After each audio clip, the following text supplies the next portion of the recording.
Lo hace con esta publicación de su libro Cal Viva. El ex subcomisario narra algunos de los secretos mejor guardados de la historia de los GAL. Amedo apunta directamente a los que considera verdaderos responsables políticos de la guerra sucia del Estado contra ETA. ¿Les parece que lo repasemos? ¿Quiénes son los responsables políticos de los llamados grupos antiterroristas de liberación? 30 años después de uno de los episodios más oscuros de la historia de España, José Amedo intenta dar respuesta a esta y a otras muchas preguntas con su libro Cal Viva, un título que evoca el asesinato de los terroristas Lasa y Zabala. El ex subcomisario de policía reconstruye cómo vivió su implicación directa en la trama de crímenes de los GAL durante los años 80 y apunta directamente a los que él cree responsables. Torturador nato y delincuente con toga son solo algunos de los calificativos que Amedo utiliza para referirse a la actuación del juez Garzón en la causa contra la denominada guerra sucia del Estado. A lo largo de casi 400 páginas, el expolicía lamenta también que la justicia no haya juzgado aún al señor X de los GAL, Felipe González. Amedo asegura además que el mismísimo rey Juan Carlos estaba al corriente del terrorismo de Estado contra ETA. Cal Viva es un libro que deja al descubierto las entrañas de los GAL, el relato en primera persona de alguien que no se arrepiente de nada, tampoco del asesinato de Tarras. Don José Amedo, ¿cómo nació todo? ¿De dónde partió la creación de los GAL? Momento, esto parece que se mueve. No será por la pregunta. Es para despistar. Vamos a ver, en principio hay un hecho histórico que lo narra un periodista, lo ha narrado en distintas ocasiones, además un periodista de prestigio, como es Martín Prieto, que dice que a final del 82, un poco antes de llegar al poder, Felipe González, en una habitación del Hotel Ercilla, le pregunta que qué le parece si empezamos a matarlos. Se estaba refiriendo a ETA. A mi lado, a mi derecha, tengo a Melchor Miralles, que creo que después de una rueda de prensa, cuando yo ya estaba encarcelado, Felipe González, creo que fue Pedro J. Ramírez, le hizo alguna referencia por lo que estaban escribiendo en Diario 16, y Felipe González, creo recordar, y no me equivoco, Melchor lo podrá ratificar. En cualquier caso, creo que dijo que nosotros dejaremos de matar a ETA cuando ETA deje de matarnos a nosotros. Es decir... Fue en el Congreso de los Diputados, no en una rueda de prensa. Bueno, yo recordaba que eso existe. En un aniversario de la Constitución. Si en el año 1982, a final del 82, si a final del 82 ya le está diciendo a Martín Prieto que qué le parece si empezamos a matarlos, es obvio quién decidió. Además, esa decisión no se puede tomar más que al más alto nivel del Estado, es decir, del presidente del gobierno. El autor intelectual de la creación fue Ricardo García Damborenea.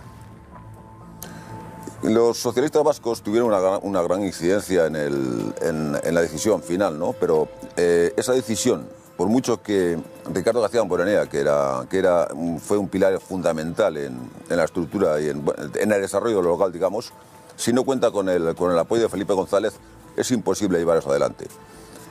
Un hecho de estas características, que dura 3 años más o menos, 3 años y pico, si no está respaldado por la máxima instancia del Estado, no dura ese tiempo, no dura en asalto, evidentemente. Y luego hay otra cosa, que yo lo puedo acreditar con documentos. ¿Por qué las más altas instancias del Estado colaboran en el encubrimiento de las actividades del local? Me estoy refiriendo a Pascual Sala, presidente del Tribunal Supremo entonces, yo le mandé un telegrama, me estoy refiriendo a un señor que fue juez, que era Juan Alberto Belloc, un gran encubridor, ese hombre tan demócrata, tan puro. Yo le mandé una carta desde la cárcel y le expliqué todo. Le puse el esquema del GAL. Al día siguiente vino un abogado a decirme que, por favor, que era un tema de Estado, que no le mandase ese tipo de documentación, que se ponía muy nervioso. El hijo Hernández me llamó a su despacho para decirme, me ha dicho Felipe González que en las elecciones, después de las elecciones os indultamos. Felipe González movía todo. Felipe González, si lo ha creado, es el que mueve. Y evidentemente, que esto también lo recordará el señor Miralles, en una rueda de prensa, dijo, al poco tiempo de estar encarcelados, Felipe González, que Amedo y Domínguez tenían derecho a estar respaldados por el gobierno de la nación. Creo que le quiso hacerle determinadas preguntas el señor Miralles, y creo que Felipe González no quiso responder. Todo indica, sin ningún tipo de dudas, todas las instrucciones, todas las promesas que me venían a mí a través de los abogados. Los abogados los nombraba el gobierno. Así de sencillo. Todo va hacia allá y no puede ser de otra manera y no fue de otra manera. Es decir, que la X de los GAL es Felipe González sin ningún género de dudas. ¿Usted pudo haberse negado a participar en todo esto?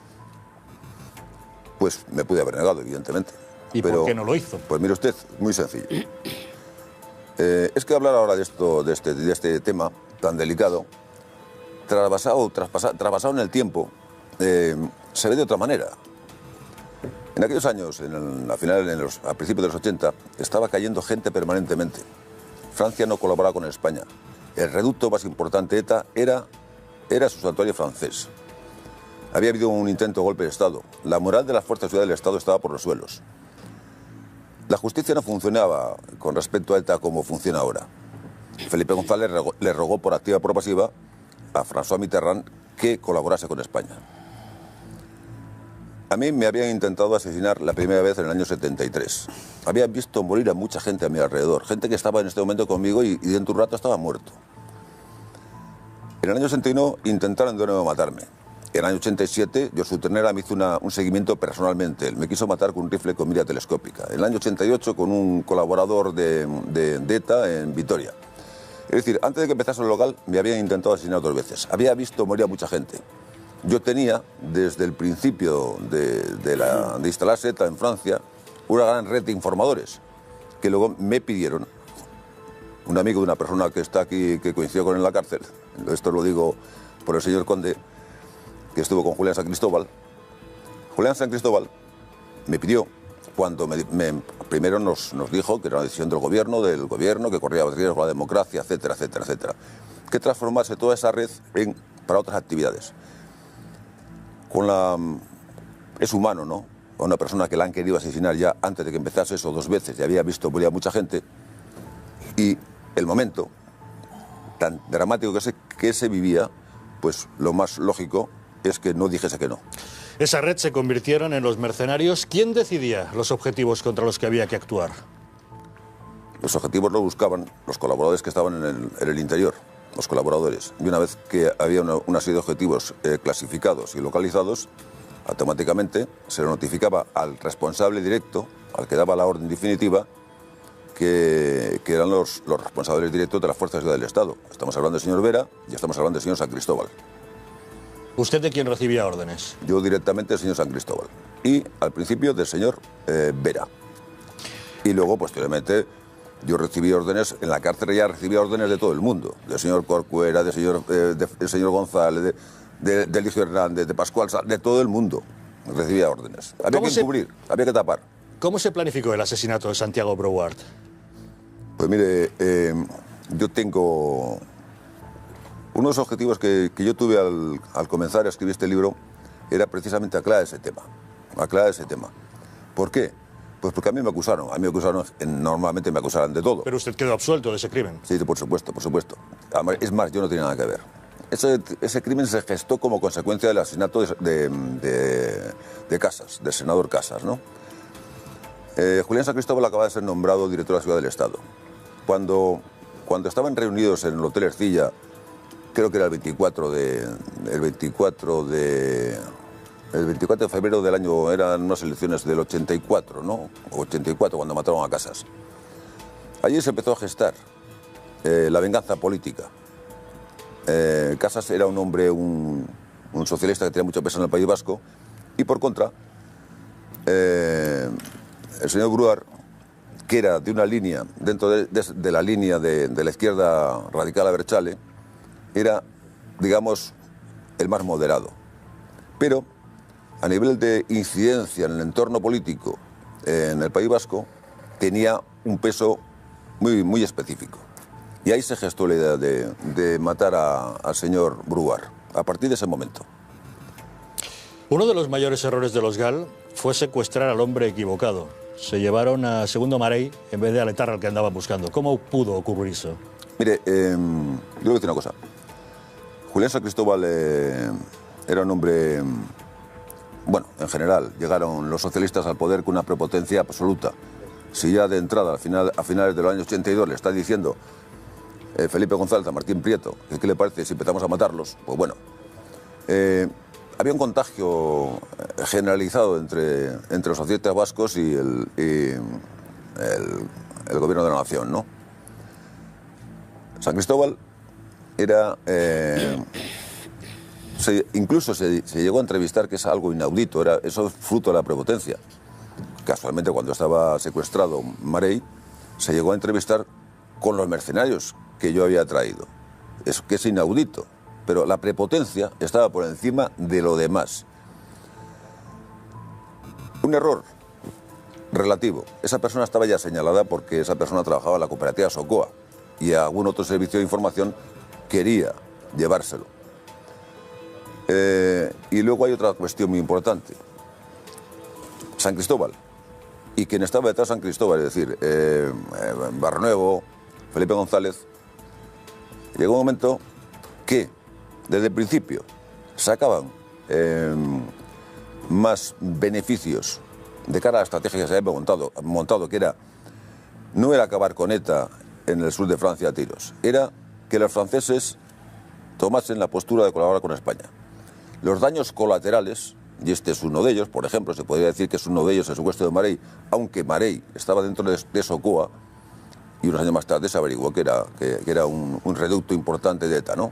Okay. Pero Marey se le utilizó para que liberasen a unos funcionarios de policía que estaban presos en Francia.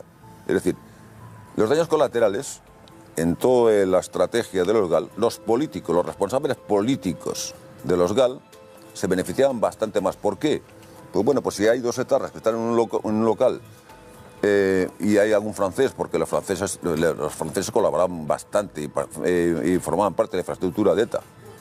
Si algún francés caía, pues era un daño colateral que sensibilizaba a aquella zona para que reaccionase el gobierno francés. Los políticos buscaban también los daños colaterales. Señor Amedo, ahora invitamos a nuestros contertulios a que se incorporen a la conversación, pero también fue un daño colateral el asesinato de Juan Carlos García Goena. Eso todavía está un poco distante de los GAL. Los GAL, Jacques Chirac negocia automáticamente cuando llega al poder en febrero del 86 con Felipe González y le dice que era el objetivo que tenían. Dice, acaba con los GAL y colaboramos con vosotros. Pasó un año y pico desde que se dio la orden de que se acabase el GAL. Eso todavía sigue siendo un poco... tiene un halo de misterio todavía, pero creo que está en vías de esclarecerse. Román Zendoya. Buenas noches. Había dos cosas que la primera que me gustaría saber es cuánto dinero de los españoles ha gastado usted en el casino de Londres, de San Sebastián, y cuántas putas les hemos pagado a los mercenarios de los GAL. No sé cómo responderle. Alguien me ha sugerido que si alguien me molesta, aparte que cuente 5 o 10. En principio no quiero ofender a nadie, pero usted es un ignorante en esta materia. Usted está pervirtiendo las situaciones. ¿Usted sabe cómo se utilizaban los fondos reservados? ¿Tiene usted idea de cómo se utilizaban los fondos reservados? Muy mal, porque se destinaban pero ¿sabe para usted cuál era la mecánica de los fondos reservados? La que ha contado el señor Vera. ¿La sabe usted? Exactamente, la que ha contado el señor Vera. El señor Vera contará su versión, porque el señor Vera está sentenciado que era uno de los que se llevaba los fondos reservados. A los funcionarios de las fuerzas del Estado que trabajaban al nivel de información, se les hacía un pequeño anticipo en ocasiones determinadas. Cuando había que pagar a un colaborador, después de que venía la información, te daban los fondos reservados. Y cuando había alguna operación de este tipo, cuando se llevaba a cabo la operación, es cuando pagaban los responsables políticos de los GAL. No, pero es que usted se está haciendo pensar que de repente te da una maleta llena de dinero y dice, venga, toma, a matar etarras. Pero ¿en qué cabeza cabe eso? Eso es pervertir la realidad y usted la está pervirtiendo. No, es como decir que Además, quiere manipular a la opinión pública. Como que el señor Segundo Marey era de ETA. Oiga, es como decir que todos los policías son mercenarios como usted. ¿Cómo dice usted? ¿Qué? ¿Cómo ha dicho usted? Que decir que Segundo Marey era de ETA... Yo no he dicho que era de ETA, ¿eh? Que trabajaba en Socoa y que luego se supo que también era de ETA, dicho. Le voy a decir que voy a contar otra vez hasta 10, ¿eh? Usted está pervirtiendo totalmente. Yo no he dicho que era de ETA. No, ha dicho que luego trabajaba se supo que trabajaba en Socoa. ¿Sabe usted que se puede infiltrar a esa persona de alguna manera? Usted está pervirtiendo las situaciones. Y yo en mi vida he sido un putero, como dice usted. Eso igual lo ha sido usted. Eso igual lo ha sido usted. No, no lo he sido nunca. Eso igual lo ha sido usted. ¿Cuántas hemos Que además tiene cara de ello, ¿eh? Sí, ¿verdad? Sí, tiene usted cara de putero. Mire, yo no voy a contar hasta 10 porque les faltar al agradeceré que no respeto... entren en acusaciones ad hominem, por No, favor. Cuando hable usted, hable con criterio. He preguntado, Hable con criterio. Y si no con tiene mucho criterio, se calla. Porque Ese es un señor torpe, que está entonces. sentado a su lado publicado en los periódicos y usted ha salido en todas las informaciones ¿Cómo que está publicado? sobre los casinos de San Sebastián. ¿Dónde está? ¿Cómo dice usted? Cuando iban al hotel de Londres. Le he dicho a usted si sabe cómo se manejaban los fondos Le he reservados. dicho que sí, que nos la ha contado el señor Vera. ¿Eh? El señor Vera le ha contado su versión, porque el señor Vera es el que se lo ¿Por qué le llevó. tengo que creer a usted la suya? Pero perdone un momento. Pues es muy sencillo. Vaya al registro de la propiedad y mire cuántas propiedades tengo yo. Y mire cómo vivo yo. Eso no exime de nada. Y mire cómo vive el señor Vera. ¿Cuántas identidades falsas puede tener usted? Yo qué sé. Pero que sean segundas identidades, como ha habido gente de las fuerzas de seguridad del Estado que ha tenido. Usted sigue pervirtiendo las situaciones. No, Yo no no. puedo tener ninguna identidad ¿Yo falsa. por qué le voy a creer a usted? Porque no pertenezco a las fuerzas de seguridad del Estado ya. Ya lo Yo no sé. pinto ya nada en ese tema. Con lo cual usted quiere pervertir permanentemente las situaciones. No, en Y absoluto. no siga por ese camino, porque si no, no hablo con usted. Vamos a ampliar el debate. Manolo. No, yo voy a concretar un poco el tema este del dinero. Si es cierto, señor Amedo, y usted lo sabe porque se publicó y se publicaron los documentos, que la Ertzaintza les hizo a ustedes un seguimiento y que se publicó en la prensa sobre esas visitas al casino. No sé si eran para ir al casino o para que se entrevistaran ustedes allí con intermediarios o con chivatos o con topos, no lo sé. Pero usted sí me dijo a mí en una ocasión, y me lo dijo en una conversación pública, no privada, que uno de sus jefes, un alto cargo del Ministerio del Interior, no voy a decir el nombre, se quedó el dinero que había sido aprobado y destinado para una operación. Eso sí es cierto. Eso es cierto, que se quedó una persona con el dinero. Es cierto. Que está hablando usted del tema Bruar. Y se quedó una cantidad... Pero si lo cuenta en el libro, Bueno, que pero Rafael Massa se quedó yo no he tenido 11 millones... No, yo no hablo de... Yo no estoy hablando del libro porque no lo he leído todavía, pero sí estoy hablando de una conversación que tuve con el señor Almedo y él me dijo a mí que un alto cargo, no era Massa, era más alto todavía. En el libro habla de Massa... Pues que se ha quedado con en la 11 parte millones. intermedia, Melchor. Él Bueno, hablaba de alguien más alto. Eso sucedía con frecuencia con los cargos políticos. Con los cargos políticos sucedía con mucha frecuencia. Ellos Cargos ponían políticos unas... le quedaban el dinero. No sé por qué se ríe usted. Hombre, sí, claro. No sé por qué se ríe Ustedes usted. por el sueldo sin más... No, Román, pero es que Pero si Vera es que fue usted- condenado, Vera fue condenado por quedarse el dinero de los fondos reservados. Sí, sí, Pero- al margen pero de lo que eso él es así. cuente. Usted no quiera... Si, Pero- si es usted amigo del señor Vera, pero todo es lo su demás que problema. está diciendo- Es su problema. Todo lo demás Pero que bueno, está me puede diciendo, contestar... ¿Todo lo que y- estoy diciendo qué? Lo Bueno, que está a- diciendo usted. Contéstele que le está... Señor Almedo, me yo gustaría tengo derecho a reírme que todo se lo que extendieran quiera. un poco en cómo funcionaba... El que se va arriba sé yo. Léase lo que quiera. El que se, Bueno, el que la se va pregun- arriba sé yo. La pregunta que le he hecho, ¿no? ¿Cómo se manejaba en esa parte alta de la cúpula del ministerio ese dinero? O sea, que ese dinero no le llegaba a usted y no le llegaba tampoco a los mercenarios, que se quedaba por No, el no, camino. no. Una parte importante. No. Usted me hablaba El a mí de dinero una parte llegaba cuando se importante. hacía una operación. ¿Eh? Llegaba, además venía directamente del Ministerio del Interior. No es que te lo den previamente, no. Cuando había una operación, además, se ha escrito, dice, si no hay muerto no pagan, ellos, los políticos, los responsables políticos. ¿Eh? Se pagan todas las operaciones cuando las operaciones se realizaban. Totalmente. Eso es así. Yo me habré entrevistado con 3 o 4 mercenarios del local y le puedo asegurar que me llegaron y me dijeron y me afirmaron que no habían cobrado por alguna operación. Emilio, le voy a decir una cosa. Yo no soy el que abarca todo el No GAL. he dicho que sea usted el intermediario de esos comandos. Yo Digo que no cobraron, que no les llegó el dirigí todo dinero. GAL, pues mire, por ejemplo, a mi señor Morcillo también me dijo que había cobrado lo mínimo, ¿no? Le habían prometido 25 millones y solo cobró 7, me parece. O sea que eso no dependía de mí, en absoluto. Que haya sucedido eso, puede ser, pero desde luego, con mis colaboradores, en cualquier sentido, en todo el mundo de la información, no hay ninguno que pueda decir eso, porque si no, pues no hubieran... Primero, si no les pagan, no funcionan y no llevan a cabo nada. Tanto el informador como cualquier otro tipo de persona que opere en otras situaciones, ¿no? ¿Y no cree usted, termino, Por favor, sí. ¿Y no cree usted que esas situaciones fue lo que provocó al final, los pocos que les apoyaban a ustedes, eso provocó un rechazo y al final esa imagen de chapuza, ¿no? De chapuza a lo largo de alguna de las acciones. Yo he estado en juicios en Francia y la propia Fiscalía decía que alguno de los miembros de los comandos no llegaba a un coeficiente intelectual de la media, o sea, que ya a partir de ahí los comandos tampoco eran nada del otro mundo. Bueno, pues yo, lo que quiere que le diga, yo no era el que les hacía un test a cada uno de los individuos que iban a funcionar, eso está claro, ¿eh? Y vuelvo a repetir que yo no controlaba todo de la estructura del local, ¿eh? O sea que con respecto a lo que a mí me afecta, yo sé cómo me movía. Melchor Miralles. Buenas noches, señor Amedo. Buenas noches. Yo he leído con enorme interés el libro y quiero empezar formulándole una pregunta que me afecta. Una cosa que es la única que cuenta de mí en el libro no es verdad. Yo espero que el resto del libro sí lo sea. La que se refiere a mí, cuando usted dice que el juez Garzón me utilizaba para que yo interpusiese denuncias contra usted en Francia para justificar comisiones rogatorias, como usted esto lo ha escrito en la página 204 del libro, ahí me gustaría que me diga una denuncia que yo haya interpuesto contra usted en Francia, en España, en Singapur, en el planeta Tierra. Una. Bueno, señor Miralles, hemos hablado antes de empezar, no voy a entrar en polémicas, lógicamente. Pero esto lo ha escrito. Usted no la va a interponer directamente. Usted, en su momento, pudo utilizar a otras personas para que canalizase una serie de denuncias que luego iban a repercutir en España. ¿A quién? Pero diga a quién, que no diga. Si dice a quién, pues porque yo no he canalizado ninguna denuncia. Por ejemplo, o de Roussel, por ejemplo, le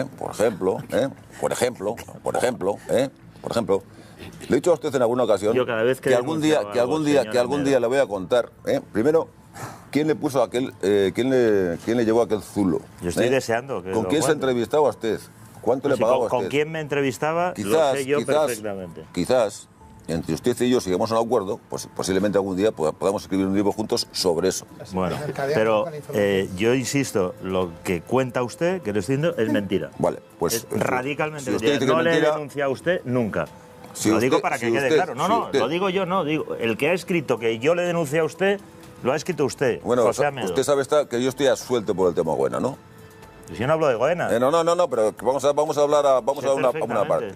¿Usted sabe cómo se manejó a unas señoras que estuvieron acusándome a mí de ese tema, no? No, si se refiere a que yo tuve mucha relación con dos señoritas, como usted dice.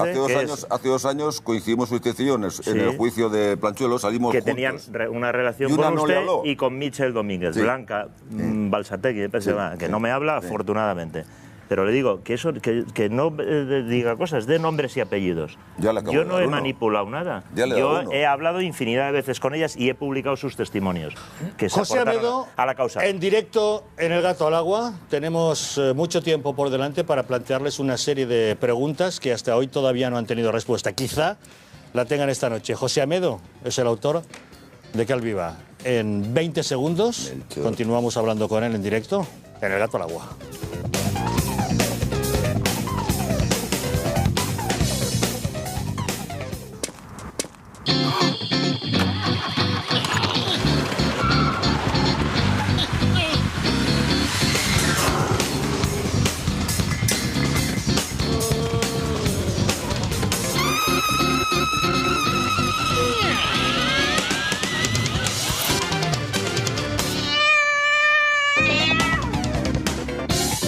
Son las 10 de la noche, las 9 en Canarias. Por cierto, un saludo a todos los que se incorporan ahora a la sintonía del Gato al Agua. Y un saludo a Samuel, que sé que nos está viendo desde Canarias, justamente desde Santa Cruz de Tenerife. Le mandamos un saludo a él y a todos, como decimos, los que se incorporan a esta sintonía. En el momento en que les estamos hablando de Que Viva, el libro de José Amedo. El propio José Amedo, en persona, se encuentra hoy en directo en El Gato al Agua, desvelando las interioridades de lo que fueron y supusieron los GAL. Melchor, ¿le estabas planteando alguna pregunta al señor Amedo? Sí, bueno, ya no quiero insistir con ese tema. En relación con el tema de los fondos reservados, un mercenario contratado por usted, a quien usted facilitó un documento de identidad falso en el que llegó a poner su huella dactilar, Paulo Figueredo Fontes, En la prisión de Gradiñán, en Burdeos, me contó, yo intuyo que era verdad, es la versión de Paulo Fontes, que si no me equivoco falleció, que a él se le contrata, se le garantiza una cantidad que no recuerdo de varios millones de pesetas por cada muerto, por cada persona a la que asesinara. Él le detienen inmediatamente después de cometer unos asesinatos y que su sensación... No cometió ninguno. Bueno, frustrados, porque dispararon contra un bar, hubo numerosos heridos, un atentado especialmente espectacular. Sí, donde estaba Jack Snall, cuando formaba parte del equipo. Pero a lo que voy, el señor Fontes a mí me dijo, a mí me dieron 30.000 pesetas de adelanto, como un pequeño adelanto, y me dijeron, cuando los hayas matado, por cada cadáver, tantos millones, 10, 12, los que fueran, no lo recuerdo. Pero a lo que voy, y me dijo, a mí, alguien de la organización que me contrata, no puso nombre y apellido, no le acusó a usted, si lo hubiera acusado se lo diría. Difícilmente. Me dijo, alguien ganaba dinero a nuestra costa. Nosotros hemos sido delatados, se refería a varios mercenarios, por quienes nos contrató, porque de esta forma, como tienen contactos en la policía francesa, hay un dinero que en vez de llevárselo a los mercenarios, como nos delatan a la policía francesa y nos trincan, el dinero se lo queda a alguien de la organización. Es una buena teoría, desde luego. Pero ¿Quién, ¿sabe usted? Perdón un momento. ¿Quién se quedó con los millones o con el dinero que hubiera que haberle dado a Paulo Fontes? ¿Usted, después de estar Paulo Figueiredo Fontes en la cárcel, volvió a estar con él cuando estaba fuera? No. Ya. Obviamente yo he estado con Paulo Fontes una vez en mi vida en la prisión. Supongo que no iba a ser nadie tan cretino de ir a pagarle la cárcel, ¿no? Al señor Fontes. Y por otra parte le he dicho que los políticos responsables de los GAL no pagaban los heridos, pagaban los muertos. Así de sencillo. Con lo cual esa teoría se cae sola. Carmelo Encinas. Entiendo, señor Amedo, que los libros, después de escribirlos, no sé si lo ha escrito usted directamente o ha tenido algún negro ayudante que le eche un cable con la... Pero que Mire, acabo de venir hace un rato a la tarde. No sería extraño. Perdóname. Hace un rato, a las 5:30 he estado con un cirujano vascular. Tuve una tromoflebitis en la pierna como consecuencia de escribir este libro durante 2 años. Por estar horas y horas sentado, y horas y horas dándole vueltas. No, le quería decir que... Yo sí tengo que decir eso, que quienes conocemos a José Amedo... Además se va de bien eso. Yo estoy convencido que lo ha escrito él sin ninguna duda, porque utiliza expresiones que son muy... No tenía malicia la pregunta, era curiosidad. Pero le decía que los libros, además de escribirlos, luego hay que venderlos. Y que para venderlos a veces hay que decir cosas, con más sacar titulares con más rotundidad. Hoy, por ejemplo, pues usted se ha mostrado rotundo en la responsabilidad de Felipe González. ¿Cree que fue el que lo movió todo? Quiero querellas. Bueno, si alguien dice que miento, que simplemente, me interpongan querellas. Sí, ya, pero es que usted sabe cómo funciona esto de las querellas. Hay gente que no le interesa querellarse para entrar en el juego. En el otro libro me pusieron 2, pero déjeme que le diga, en la rueda de prensa, yo no he tenido la oportunidad de leer el libro, pero en la rueda de prensa, según me dijeron, usted señaló también al rey, que el rey también lo sabía. Eso es lo que... Yo no digo yo no he dicho nunca que el rey sea responsable, que el rey estaba al corriente. Perdón un momento, déjame que le responda eso. Es mucho. Hay un libro de un periodista muy cualificado que se llama Miguel Ángel de la Cruz. Nadie se creía contra ese libro. El señor Garzón narra, el señor Miguel Ángel de la Cruz, que el señor Garzón en una comida con Gómez de Liaño, cuando eran amigos, y otras personas, y eso surge a raíz de que en una ocasión hay una recepción en la Zarzuela, y el rey le dice, creo que era el señor Anguita, le pregunta por Garzón, le dice que es un cazafamas, o algo por el estilo. Anguita se lo cuenta aquel juez que murió, ¿cómo se llama? Que era muy amigo de Garzón. Juez Navarro. Juez Navarro, exactamente. Joaquín Navarro Esteban. Cuando se lo cuentan a Garzón delante de Gómez de Liaño, que está muy bien detallado en ese libro, Garzón, era un hombre que era muy mal hablado, utilizaba expresiones antisonantes permanentemente, monta en cólera y empieza a hablar de temas de fondos reservados con respecto al rey. Pero en otra conversación posterior les dice en esa comida que el rey le ha llamado cuando estaba investigando el tema en la segunda parte, cuando revienta en el año 94, por sus coacciones y por sus amenazas hacia mí y hacia Domínguez. Dice que el rey le ha llamado lo narra en el libro, que le ha llamado para que deje de investigar los GAL porque es un asunto de Estado. Y eso lo dice Miguel Ángel de la Cruz y nadie se ha querellado. Yo le decía esto porque... Por cierto, yo narro que se entrevista con mi padre en la Olimpiada del 92. Ya, porque una de las frases que ha dicho usted aquí es que Baltasar Garzón... Yo no digo que el rey sea responsable de esto. Que Baltasar Garzón era un torturador nato. Yo no sé si lo de torturador nato es una licencia literaria. Defina usted torturador. ¿Cómo torturaba, según usted, eso lo tendrá, digamos, contrastado para decirlo con esa rotundidad, cómo torturaba para llamarle torturador nato, que es una... No se preocupe, se lo voy a llamar. ¿Cómo torturaba? Torturador, dígame cómo truán, torturaba a Baltasar sinvergüenza, canalla, pero abyecto, sí, un ser abyecto y repelente. Déjeme que le diga. Mira, un día me estuve metido a mí. Que eso es un rosario de improperios, está bien, pero yo lo que quiero decir... quiero decir que me explique qué es para él torturador nato, simplemente. Mire. Es mi pregunta. Después de pasar por un proceso, sobre todo cuando lo estaban acusando del tema de García Güena, a mí, por ejemplo, me tuvo desde las 5 de la mañana, un día, en los calabozos de la Audiencia Nacional, había dado instrucciones de que no se nos podía dar ni alimento. Me tuvo encerrado hasta las 7 de la tarde, después del traslado de la prisión. Me tuvo encerrado permanentemente. No nos dio ni de comer, ni de comer. Luego, él presionaba a nuestros familiares para que nosotros hablásemos. Presionar, amenazarte permanentemente que te va a reabrir sumarios. Que si la sala te suelta, él te va a decretar una prisión preventiva por otro sumario nuevo. Decirte, ¿y qué le va a parecer a la familia de tu mujer si ahora yo la meto en la cárcel? Digo, luego se demostrará que no tiene nada que ver, por unas cuentas que aparecieron en Suiza. Pero de momento va a la cárcel. Y ahí se pasa muy mal, como tú bien sabes. ¿Qué van a opinar sus familiares? ¿Qué van a opinar a Michel Domínguez, que es una víctima de este tema? Que Michel Domínguez lo único que hizo fue traducir, y él lo sabía, y lo machacó vivo. ¿Eso cómo se llama? O sea, que es tortura psicológica. Mire, yo de verdad. Ninguna bofetada, ¿no? Eso no. Quiero decir, que si se lleva alguna bofetada, ¿no? Pregunto. Sí, tortura psicológica. Sí, ¿no? Estoy hablando de torturas psicológicas. Vale. Esther Esteban. Yo, en fin, han pasado 30 años. Recordábamos antes de entrar que yo le entrevisté en pleno... Y es verdad. Yo recuerdo muy bien aquella entrevista porque usted en aquella entrevista me dijo que no se iba a comer el marrón. Ese fue el titular. Yo no me voy a comer el marrón. Y efectivamente el marrón pues no se le ha comido, creo yo. Usted sigue creyendo y justificando la guerra social, que a mí me parece repugnante. Yo creo que el GAL lo que motivó, evidentemente, es que el terrorismo cogiera más alas. Creo que fue nefasto desde todos los puntos de vista. Y creo que usted era subcomisario, es decir, poca cosa, en una organización como la policía, ¿no? Era usted no, poca un cosa, gran no. mando. Solamente hay un grado más, comisario. Bueno, pero poca cosa. No, en fin, subcomisario no es comisario jefe, no, en fin, eso se entiende bien. ¿Cuánto dinero le intentaron pagar a usted, si es que se lo han intentado pagar? ¿Quién?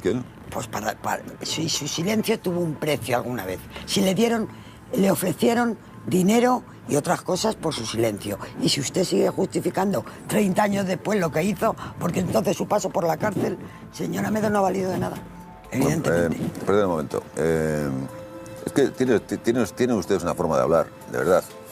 ¿Por qué no se preguntan? ¿Por qué no preguntan si aquí los únicos que hemos pagado las consecuencias hemos sido los funcionarios de la Seguridad del Estado que hemos cumplido las órdenes? ¿Por qué no le pregunta a usted eso al señor San Cristóbal, al señor Barrenuevo, que han estado 3 meses? Bueno, pero estuvo en la cárcel. He sido libre al cabo de 20 años. He estado 7 años seguidos, 4 años durmiendo. He vuelto a ingresar, he estado en 7 cárceles. Me han querido matar 5 veces. ¿Lo ha denunciado usted? Me dice, ¿denunciar el qué?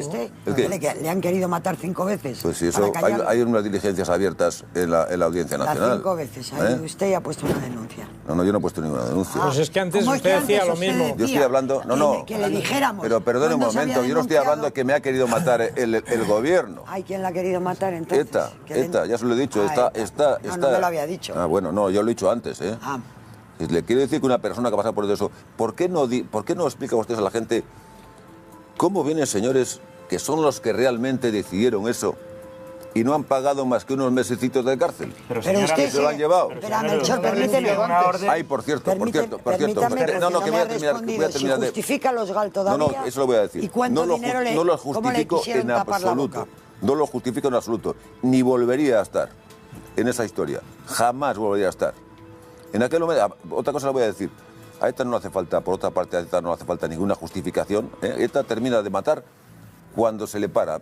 Recuerdo una persona que colaboró conmigo, que fue uno de los que reventó a Carrero Blanco, el Wilson, Pérez Beotegui. En el año 81 le pregunté, cuando volvió de fuera, una vez que había sido amnistiado, dije, ¿cómo se acaba con ETA? En el año 81, un dirigente, el jefe de los comandos Beresis de ETA, dice policialmente. A ETA no le hace falta ninguna justificación para matar. ETA ha dejado de matar cuando se la ha acorralado, y punto. Y le insisto, no justifico los GAL. Ni volvería a estar en el tema ese. Yo no pongo en duda que si usted dice que no volvería a estar, que eso no sea cierto. Pero de la lectura de su libro hay una justificación del terrorismo de Estado y yo le he escuchado a usted decir que no se arrepiente. Cuando yo escribo ese libro, me estoy retrotrayendo al momento, a la situación, en aquellos momentos, no a la actualidad. ¿Usted se arrepiente? De hecho, en la editorial, llegó tarde, hice una corrección. Una especie de nota diciendo que tenemos que recordar lo que sucedió con los GAL para que no se vuelva a repetir. Eso saldrá en la segunda edición. ¿Usted por qué no se negó a aceptar unas órdenes delictivas? Hace un momento lo he explicado. Eran otros tiempos absolutamente distintos. A mí me habían intentado matar en 2 ocasiones antes de empezar los GAL. Yo tenía una red en Francia de informadores. Pero ese mismo argumento justificaría la decisión política. Pero es que hablarlo ahora, hablar de aquellos tiempos ahora, es imposible. Es que no llevas dentro. Pero usted compartía. La decisión es política, señor Amedo. Yo ahí coincido con usted absolutamente. O sea, usted no podía haber montado los GAL por su cuenta. Por supuesto. Que es una decisión. Absolutamente de acuerdo. Dicho eso, señor Amedo, usted compartía. Entonces, hoy no, parece ser que está arrepentido. En aquel momento compartía absolutamente la práctica del terrorismo. En aquel momento, sí. Vamos a seguir, Mario. Actualmente no, bajo ningún punto de vista. Bueno, yo he tenido contactos con el GAL por casualidad, ¿no? Y algunas de las cosas que ha dicho el señor Amedo, pues puedo decir que sí que son verdad. Y digo por casualidad porque por algún error, probablemente de alguien en prisiones, me encerraron en Alcalá Meco al mismo tiempo que encerraron a Julián San Cristóbal, ¿no? Dicen que la prisión es un confesionario y que ahí se cuentan una serie de cosas. Y yo la verdad es que me extrañó que desde minuto 1, hora 0, incluso allí en el propio comedor de prisiones, San Cristóbal empezó a hablar y hablar y hablar y hablar y hablar.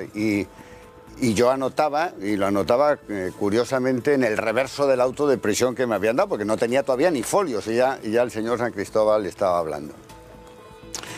Lo que dice de que es una operación de Estado, yo lo matizaría, es una operación de gobierno. De gobierno, evidentemente. Cuidado. Es decir, hay unos señores que en ese momento gobiernan y son los que toman la decisión de poner en marcha los GAL. Y ese gobierno es un gobierno del Partido Socialista. Yo no me consta a mí... Que controla los aparatos del Estado. Voy ahora. Eso es, pero eso es así siempre. Que utiliza todos los aparatos. Eso es así, Mario. Eso es así, pero verás... Vamos a ver, si queréis os lo explico. La razón de Estado no es lo mismo que razón de gobernante. Son dos conceptos del derecho político muy antiguos. Por tanto, cuando un gobernante utiliza el Estado para los fines de ese gobierno, eso se llama razón de gobierno utilizando el aparato del Estado. Bueno, entonces, en ese momento, efectivamente es verdad, hay un clima absolutamente enloquecido. Aquí vienen unos etarras, matan y se van a Francia y se pasean impunemente por Francia. Y eso, según San Cristóbal, es lo que determina una operación de puesta en marcha de los GAL. Que fue una operación de Estado, hay cosas que son elementales. Por ejemplo, el sello de los GAL se hace en el Ministerio del Interior. Existen los fotolitos. En el CSIC. Cuando digo que el sello de los GAL se hace en el Ministerio del Interior, digo, el Ministerio de los GAL se hace en el Ministerio del Interior y se remite con un oficio al CSIC. Y por tanto, cuando lo digo, lo digo. Segundo punto, los fotolitos existen. no han sido destruidos, existen. Tercero, quien emite los fotolitos tiene nombre y apellidos y se remiten al CSIC. Por tanto, se los he publicado yo. Bueno, pero por tanto te digo, cuando te digo que eso es así, créeme que eso es así. Segundo punto, no solo interviene el Ministerio del Interior, interviene el CSIC. Y el CSIC monta una operación llamada Operación Sur de Francia. Y en esa Operación Sur de Francia se destina elementos del CSIC, que son guardias civiles. Y que guardias civiles miembros del CSIC pasan a prestar servicios en la comandancia de Uchaurrondo. La Guardia Civil es ejército en este sentido, tiene disciplina militar. Y el CSIC depende funcionalmente de una persona que en ese momento se llama don Narcís Serra. A consecuencia de una serie de cosas que todos sabemos, hay una serie de fichas que se ponen encima de la mesa y evidencian hasta qué punto el CSIC estaba dirigiendo una operación determinada. Entre el señor jefe de la OME y el señor comandante de Inchaurrondo había una conexión absolutamente fluida, prácticamente mensual, etcétera, etcétera. Por tanto, fue una operación de Estado. Esa operación de Estado ¿se ha podido demostrar que estaba dirigida por Felipe González? Vamos a ver, en términos totales, no. Mario, yo me he perdido o... Dime. ¿Fue una operación de Estado o de gobierno? Una operación de gobierno manejando el Estado. Bien. Es así. Gracias, don Melchor. Gracias, don Melchor. Mario, por favor. Lapsus lingua, no, lapsus calami, que se llama. Dime. El sello que dice usted del GAL, el dibujo se hace concretamente en Bilbao. Se hace una serie de dibujos, va a interior y de interior va a CSIC. Que lo sé, lo sé. El dibujo se hace en Bilbao. Y sé, pero vamos, que lo sé con seguridad. Y hasta le podría dar el nombre de quién lo hizo. ¿A dónde quieres ir? A ningún lado. No, a ningún lado. Ahora no sabes lo que te voy a decir, pero por aclarar lo anterior, porque nos ha soltado aquí una chapa. A ver, cuando dices es una operación de gobierno, no de Estado, ¿qué quieres decir? Quiero decir, para que haya una operación de Estado, todas las fuerzas del Estado se ponen de acuerdo en realizar una cosa. Eso es una operación de Estado. Cuando es un gobierno el que utiliza el aparato del Estado para realizar algo que en principio le beneficia a él, es una operación de gobierno utilizando el Estado.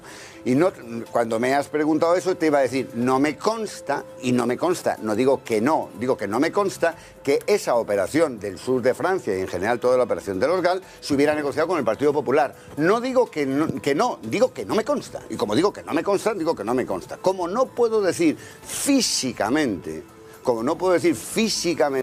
que el señor Felipe González estuviera dirigiendo. Puedo decirlo con un mínimo de inteligencia, que una operación en la que está el CSIC y que está el Ministerio del Interior no se puede hacer al margen del presidente del gobierno, pero no tengo la prueba. Lo que sí es verdad. Pero, Mario, perdón un segundo y termino, lo que sí es verdad, que el señor González tuvo acceso personal a toda la información elaborada en el CSIC. No, pero Mario, el Partido Popular, que entonces en el arranque era Alianza Popular, el señor Fraga, yo esto lo tengo publicado ya en el año 89, le dijo a Felipe González, nosotros jamás os montaremos un cisco político por este asunto. Eso te lo garantizo. Déjame terminar. Eso se lo dijo el señor Fraga. Y el Partido Popular, después, en una actuación que a mí me parece absolutamente, en términos morales, repugnante, como buena parte de la sociedad española, como buena parte de los medios de comunicación, que en los GAL asesinaran a decenas de personas, les pareció fenomenal. Y solo se escandalizaron cuando se demostró... Si me permites que termino. Cuando se demostró que además de matar, robaron.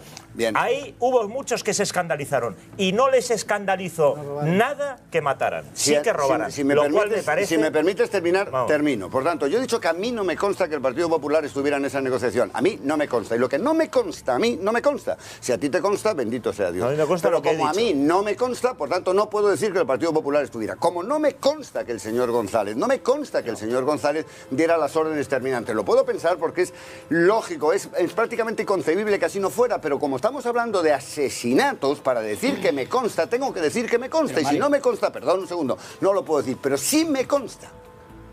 Y cuando digo sí me consta, que todos los documentos del CSIC alguien se los llevó a don Felipe González. Y me consta que habló con el abogado Santalla. Y me consta que a mí alguien me pidió que yo asistiera a una reunión con el señor González y con el señor Belloc en la Moncloa. Y me consta de toda constancia que me negué a asistir a esa reunión. Me consta de toda constancia que no quise ir. Y en esa reunión me consta de toda constancia que se iba a tratar de esos papeles. Pero, Mario, por tanto, eso sí me consta. Y si eso me consta, puedes deducir otras cosas que constan. Vamos, es que intentas levantar unos compartimentos estancos que no lo hay. Mira, yo he escuchado a Felipe González... Dime cuáles son los compartimentos estancos. Pues cuando has dicho que le llevan los papeles a Felipe González, si el CSIC tenía a una persona en la Moncloa allí destinada, que era el enlace del CSIC, que trabajaba directamente con el gobierno y era quien de alguna forma engrasaba...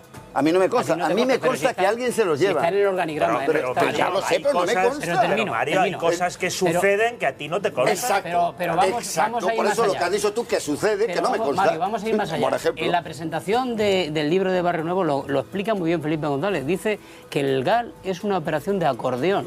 Dice, unas acciones inacabadas con los gobiernos anteriores que nosotros retomamos. La lucha antiterrorista, dice, e intenta hacer ahí un símil con el acordeón, que se estiraba y se relajaba el acordeón, y lo explica él, y se le va un poco en ese momento la chaveta, y él mismo se delata allí públicamente, bien, y está pues grabado. Es una interpretación él dice, estupenda. claro, por eso cuando tú dices que no es una operación de Estado, es que es operación de Estado, es una operación inacabada de otros gobiernos que el Felipe González dice que la acaba él. Para debatir lo que es o no una operación de Estado tenemos que hacer una precisión terminológica, porque si nos ponemos de acuerdo, nos ponemos de acuerdo. ¿Qué es una operación de Estado? Una operación que ejecuta una persona que está en el Estado. ¿Es eso? No, pero es que estaba todo el Estado interviniendo. Bien, ¿qué es todo el Estado? Entonces, pongámonos de acuerdo. Pongámonos de acuerdo, claro. En esa discusión, por favor. favor. Si no discutimos terminológicamente. Señor Amedo, Calviva, nuevas revelaciones. Ya en el año 2006 usted escribió un libro llamado La conspiración, en el que decía que Pedro J. Ramírez le había dado 30 millones de pesetas, o le ofrecía 30 millones de pesetas, para que usted largara sobre los GAL, porque al director del Mundo, igual que al juez Garzón, igual que a Álvarez Cascos, les convenía quitarse de en medio a Felipe González. ¿Es eso cierto? Le voy a decir una cosa, señor Algarra. Ese libro lo escribí en el 2006. Ya lo promocioné en su momento. Ahora venía a promocionar este. ¿Eso quiere decir que este libro tapa el anterior? No, en absoluto. No tiene nada que ver. Bueno, está bien. Entonces, permítame la pregunta de otra manera. ¿Qué opinión le merece el juez Garzón? El juez Garzón, no sé, pues es un truán. Es un truán. Es simplemente un truán. Un truán, una persona que sin principios se puso la toga exclusivamente para adquirir notoriedad y una gran cuenta corriente. Nada más. ¿Y por qué cubre usted en el libro a Jean-Louis? ¿Por qué lo cubro? Pues, ¿cómo que lo cubro? Porque no dice quién es. Tenga usted en cuenta una cosa, porque no dice quién es. Que la mayor parte de la gente que trabaja en estas operaciones es normal que no revele su propia identidad. Así de sencillo. Pues por acabar, hablando de este libro, a ver si nos lo confiesa. En el año 92, José Ramón, su padre, siendo el técnico del equipo de tiro olímpico de la selección española en los Juegos Olímpicos de Barcelona, en una recepción con el rey, su majestad don Juan Carlos hace una parte y le dice algo al oído. ¿Qué le dijo? Bueno, está escrito de alguna forma, Él lo dejó escrito. Pero eso forma parte de un tema muy personal que solamente por respeto se tiene que quedar ahí. Por respeto hacia mi padre, fundamentalmente. Pues por respeto hacia su padre, ahí se queda. Y nosotros nos quedamos con Calviva para enterarnos de la verdad de las cloacas del Estado. Don José Amedo, gracias. Cargo del Ministerio del Interior, no voy a decir el nombre, se quedó el dinero que había sido aprobado y destinado para una operación. Eso sí es cierto. Eso es cierto, que se quedó una persona con el dinero. Es cierto que está hablando usted del tema Bruar. Y se quedó una cantidad... Pero si lo cuenta en el libro, bueno, pero Rafael Massa se quedó yo no he tenido 11 millones... No, yo no hablo de... Yo no estoy hablando del libro porque no lo he leído todavía, pero sí estoy hablando de una conversación que tuve con el señor Almedo y él me dijo a mí que un alto cargo, no era Massa, era más alto todavía. En el libro habla de Massa... Pues se ha quedado en la parte intermedia, Melchor. Él hablaba de alguien más alto. Eso sucedió con frecuencia con los cargos políticos. Con los cargos políticos sucedía con mucha frecuencia. Ellos ponían unas... el dinero. No sé por qué se ríe usted. Hombre, sí, claro. No sé por qué se ríe usted. Ustedes por el sueldo sin más... No, Román, pero es que Vera fue condenado porque darse el dinero de los fondos reservados. Al margen de lo que eso es así. Usted no quiera... Si es usted amigo del señor Vera, es su problema. Es su problema. Pero bueno, ¿me puede contestar? ¿Todo lo que estoy diciendo qué? Lo que está diciendo usted. Contéstele que le está... Señor Amedo, me gustaría que se extendieran un poco en cómo funcionaba... El que se va arriba sea yo. Léase lo que quiera. El que se va arriba es ello. La pregunta que le he hecho, ¿no? ¿Cómo se manejaba en esa parte alta de la cúpula del ministerio ese dinero? O sea, que ese dinero no le llegaba a usted y no le llegaba tampoco a los mercenarios, que se quedaba por el camino. No. Una parte importante. No. Usted me hablaba el dinero llegaba cuando se hacía una operación. Llegaba, además, venía directamente del Ministerio del Interior. No es que te lo den previamente, no. Cuando había una operación, además, se ha escrito, dice, si no hay muerto no pagan, ellos, los políticos, los responsables políticos. Se pagan todas las operaciones cuando las operaciones se realizaban. Totalmente. Eso es así. Yo me habré entrevistado con 3 o 4 mercenarios del Orgal y le puedo asegurar que me llegaron y me dijeron y me afirmaron que no habían cobrado por alguna operación. Emilio, le voy a decir una cosa. Yo no soy el que abarca todo el GAL. No he dicho que sea usted el intermediario de esos comandos. Yo no que no cobraron, que no les llegó el dinero. Todo el GAL, Pues mire, por ejemplo, a mí el señor Morcillo también me dijo que había cobrado lo mínimo, ¿no? Le había prometido 25 millones y solo cobró 7, me parece. O sea que eso no dependía de mí, en absoluto. Que haya sucedido eso, puede ser, pero desde luego, con mis colaboradores, en cualquier sentido, en todo el mundo de la información, no hay ninguno que pueda decir eso, porque si no, pues no hubieran... Primero, si no les pagan, no funcionan y no llevan a cabo nada. Tanto el informador como cualquier otro tipo de persona que opere en otras situaciones, ¿no? ¿Y no cree usted, termino, por favor, sí. ¿Y no cree usted que esas situaciones fue lo que provocó al final, los pocos que les apoyaban a ustedes, eso provocó un rechazo y al final esa imagen de chapuza, ¿no? De chapuza a lo largo de alguna de las acciones? Yo he estado en juicios en Francia y la propia Fiscalía decía que alguno de los miembros de los comandos no llegaba a un coeficiente intelectual de la media, o sea, que ya a partir de ahí los comandos tampoco eran nada del otro mundo. Bueno, pues yo, lo que quiere que le diga, yo no era el que les hacía un test a cada uno de los individuos que iban a funcionar, eso está claro, ¿eh? Y vuelvo a repetir que yo no controlaba todo de la estructura del local, ¿eh? O sea que con respecto a lo que a mí me afecta, yo sé cómo me movía. Melchor Miralles. Buenas noches, señor Amedo. Buenas noches. Yo he leído con enorme interés el libro y quiero empezar formulándole una pregunta que me afecta. Una cosa que es la única que cuenta de mí en el libro no es verdad. Yo espero que el resto del libro sí lo sea. La que se refiere a mí, cuando usted dice que el juez Garzón me utilizaba para que yo interpusiese denuncias contra usted en Francia para justificar comisiones rogatorias, como usted esto lo ha escrito en la página 204 del libro, ahí me gustaría que me diga una denuncia que yo haya interpuesto contra usted en Francia, en España, en Singapur, en el planeta Tierra. Una. Bueno, señor Miralles, hemos hablado antes de empezar, no voy a entrar en polémicas, lógicamente. Pero esto lo ha escrito. Usted no la va a interponer directamente. Usted, en su momento, pudo utilizar a otras personas para que canalizase una serie de denuncias que luego iban a repercutir en España. ¿A quién? Pero diga a quién, que no diga. Si dice a quién, pues porque yo no he canalizado ninguna denuncia. Por ejemplo, o de Rousseau, por ejemplo. Le he dicho a usted en alguna ocasión yo cada vez que algún día le voy a contar.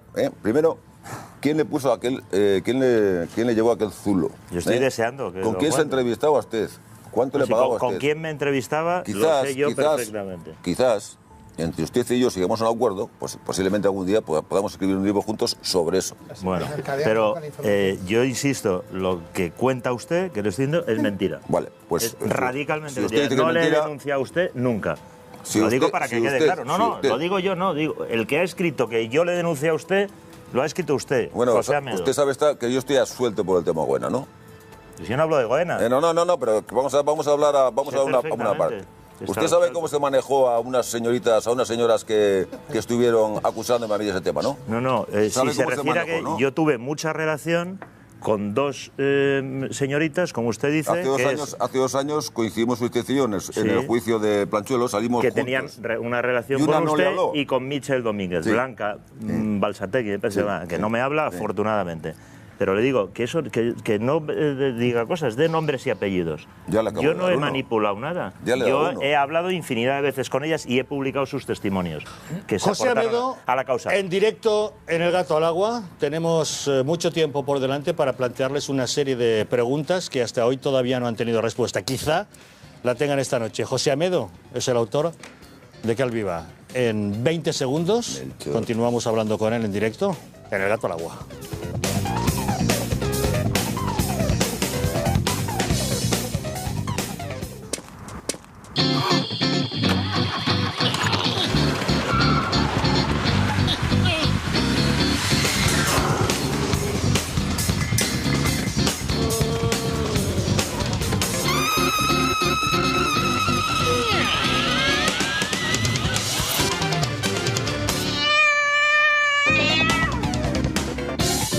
Son las 10 de la noche, las 9 en Canarias. Por cierto, un saludo a todos los que se incorporan ahora a la sintonía del Gato al Agua. Y un saludo a Samuel, que sé que nos está viendo desde Canarias, justamente desde Santa Cruz de Tenerife. Le mandamos un saludo a él y a todos, como decimos, los que se incorporan a esta sintonía. En el momento en que les estamos hablando de Que Viva, el libro de José Amedo. El propio José Amedo, en persona, se encuentra hoy en directo en El Gato al Agua, desvelando las interioridades de lo que fueron y supusieron los GAL. Melchor, ¿le estabas planteando alguna pregunta al señor Amedo? Sí, bueno, ya no quiero insistir con ese tema. En relación con el tema de los fondos reservados, un mercenario contratado por usted, a quien usted facilitó un documento de identidad falso en el que llegó a poner su huella dactilar, Paulo Figueredo Fontes, en la prisión de Gradiñán, en Burdeos, me contó, yo intuyo que era verdad, es la versión de Paulo Fontes. Lo hace con esta publicación de su libro Que Viva. El ex subcomisario narra algunos de los secretos mejor guardados de la historia de los GAL. Amedo apunta directamente a los que considera verdaderos responsables políticos de la guerra sucia del Estado contra ETA. ¿Les parece que lo repasemos? ¿Quiénes son los responsables políticos de los llamados grupos antiterroristas de liberación?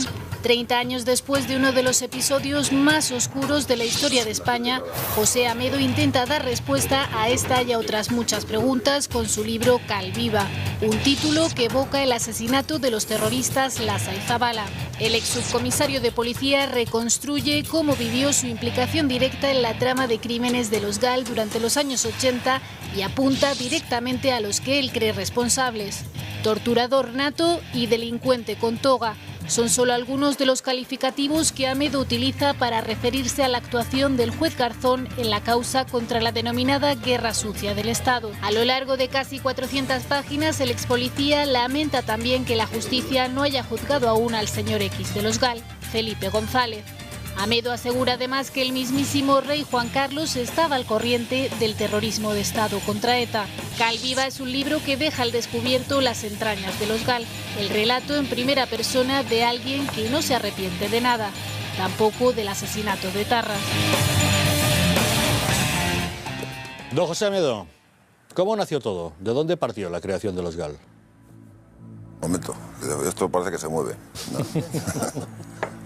No será por la pregunta. Es para despistar. Vamos a ver, en principio hay un hecho histórico que lo narra un periodista, lo ha narrado en distintas ocasiones, además un periodista de prestigio, como es Martín Prieto, que dice que a final del 82, un poco antes de llegar al poder, Felipe González, en una habitación del Hotel Ercilla, le pregunta que qué le parece si empezamos a matarlos. Se estaba refiriendo a ETA. A mi lado, a mi derecha, tengo a Melchor Miralles, que creo que después de una rueda de prensa, cuando yo ya estaba encarcelado, Felipe González, creo que fue Pedro J. Ramírez, le hizo alguna referencia por lo que estaban escribiendo en Diario 16, y Felipe González, creo recordar, y no me equivoco, Melchor lo podrá ratificar. En cualquier caso, creo que dijo que nosotros dejaremos de matar a ETA cuando ETA deje de matarnos a nosotros. Es decir... Fue en el Congreso de los Diputados, no en una rueda de prensa. Bueno, yo recordaba que eso existe. En un aniversario de la Constitución. Sí, en el año 1982, a final del 82, Si a final del 82 ya le está diciendo a Martín Prieto que qué le parece, si empezamos a matarlos, es obvio quién decidió. Esa decisión no se puede tomar más que al más alto nivel del Estado, es decir, del presidente del gobierno. El autor intelectual de la creación fue Ricardo García Damborenea. Los socialistas vascos tuvieron una gran incidencia en la decisión final, ¿no? Pero esa decisión, por mucho que Ricardo García Damborenea, fue un pilar fundamental en la estructura y en el desarrollo local, digamos, si no cuenta con el apoyo de Felipe González, es imposible llevar eso adelante. Un hecho de estas características, que dura 3 años más o menos, 3 años y pico, si no está respaldado por la máxima instancia del Estado, no dura ese tiempo, no dura un asalto, evidentemente. Y luego hay otra cosa, que yo lo puedo acreditar con documentos. ¿Por qué las más altas instancias del Estado colaboran en el encubrimiento de las actividades del local?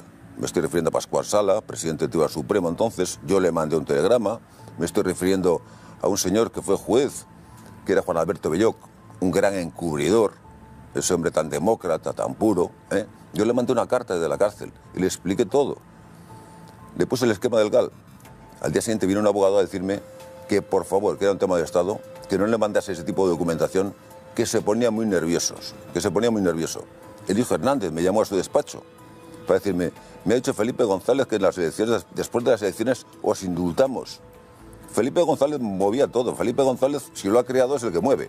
Y evidentemente, que esto también lo recordará el señor Miralles, en una rueda de prensa, dijo, al poco tiempo de estar encarcelados, Felipe González, que Amedio Domínguez tenían derecho a estar respaldados por el gobierno de la nación. Creo que le quiso hacerle determinadas preguntas el señor Miralles, y creo que Felipe González no quiso responder. Todo indica, sin ningún tipo de dudas, todas las instrucciones, todas las promesas que me venían a mí a través del abogado. Los abogados nombrados al gobierno. Así de sencillo. Todo va hacia allá y no puede ser de otra manera y no fue de otra manera. Es decir, que la X de los GAL es Felipe González sin ningún género de dudas. ¿Usted pudo haberse negado a participar en todo esto? Pues me pude haber negado, evidentemente. ¿Y por qué no lo hizo? Pues mire usted, muy sencillo. Es que hablar ahora de este tema tan delicado, traspasado en el tiempo, se ve de otra manera. En aquellos años, a principios de los 80, estaba cayendo gente permanentemente. Francia no colaboraba con España.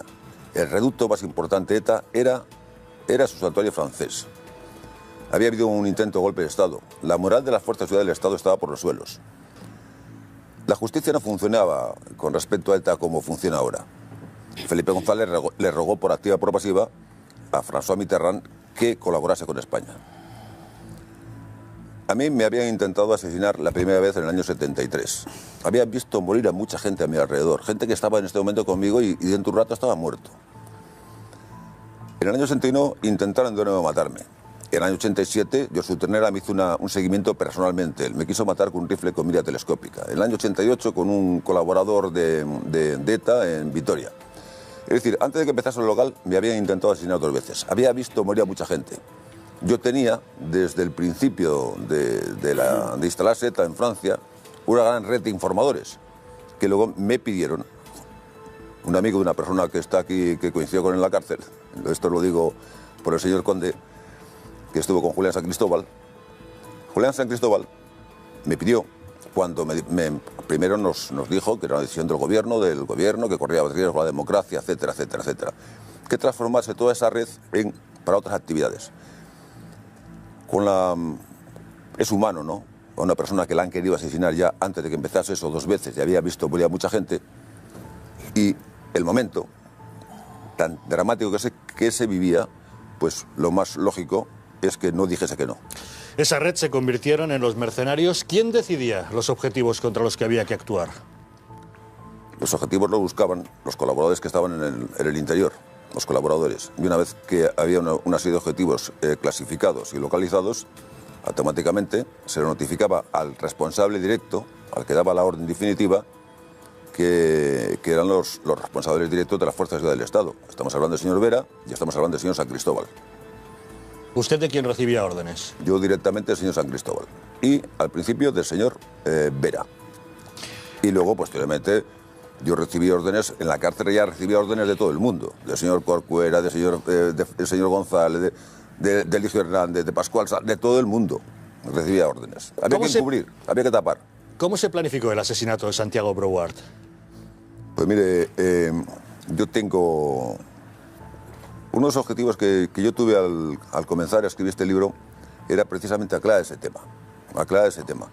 ¿Por qué? Pues porque a mí me acusaron. El silencio tuvo un precio alguna vez. Si le ofrecieron dinero y otras cosas por su silencio. Y si usted sigue justificando 30 años después lo que hizo, porque entonces su paso por la cárcel, señora Amedo, no ha valido de nada. Evidentemente. Perdón un momento. Es que tienen ustedes una forma de hablar, de verdad. ¿Por qué no se preguntan? ¿Por qué no preguntan si aquí los únicos que hemos pagado las consecuencias hemos sido los funcionarios de la Ciudad del Estado que hemos cumplido las órdenes? ¿Por qué no le pregunta a usted eso al señor San Cristóbal, al señor Barrenuevo, que han estado 3 meses? Bueno, pero estuvo en la cárcel. He sido libre al cabo de 20 años. He estado 7 años seguidos, 4 años durmiendo. He vuelto a ingresar, he estado en 7 cárceles. Me han querido matar 5 veces. ¿Lo ha denunciado usted? Me dice, ¿denunciar el qué? Usted? ¿El qué? ¿Le han querido matar 5 veces? Pues sí, eso hay unas diligencias abiertas en la Audiencia Nacional. Las 5 veces, ahí usted ya ha puesto una denuncia. No, yo no he puesto ninguna denuncia. Pues es que antes usted decía lo mismo. Yo estoy hablando... Que le dijéramos. Pero perdone un momento, yo no estoy hablando de que me ha querido matar el gobierno. Ay, ¿quién la ha querido matar entonces? ETA, ya se lo he dicho, no me lo había dicho. Ah, bueno, no, yo lo he dicho antes, ¿eh? Le quiero decir que una persona que pasa por eso, ¿por qué no explica ustedes a la gente cómo vienen señores que son los que realmente decidieron eso y no han pagado más que unos mesecitos de cárcel? Pero usted se lo han llevado. Pero Melchor, permíteme. Ay, por cierto. No, que voy a terminar de... ¿Justifica los GAL todavía? No, eso lo voy a decir. ¿Y cuánto dinero no lo justifico en absoluto. No lo justifico en absoluto. Ni volvería a estar en esa historia. Jamás volvería a estar. En aquel momento, otra cosa le voy a decir. A ETA no hace falta, por otra parte, a ETA no hace falta ninguna justificación. ETA termina de matar cuando se le para. Recuerdo una persona que colaboró conmigo, que fue uno de los que reventó a Carrero Blanco, el Wilson, Pérez Bellotegui. En el año 81 le pregunté, cuando volvió de fuera, una vez que había sido amnistiado, dije, ¿cómo se acaba con ETA? En el año 81, un dirigente, el jefe de los comandos beresis de ETA, dice policialmente. A ETA no le hace falta ninguna justificación para matar. ETA ha dejado de matar cuando se la ha acorralado, y punto. Y le insisto, no justifico lo legal. Señor Amedo, ni volvería a estar en el tema ese. Amedo, yo no pongo en duda que si usted dice que no volvería a estar, que eso no sea cierto. Pero de la lectura de su libro hay...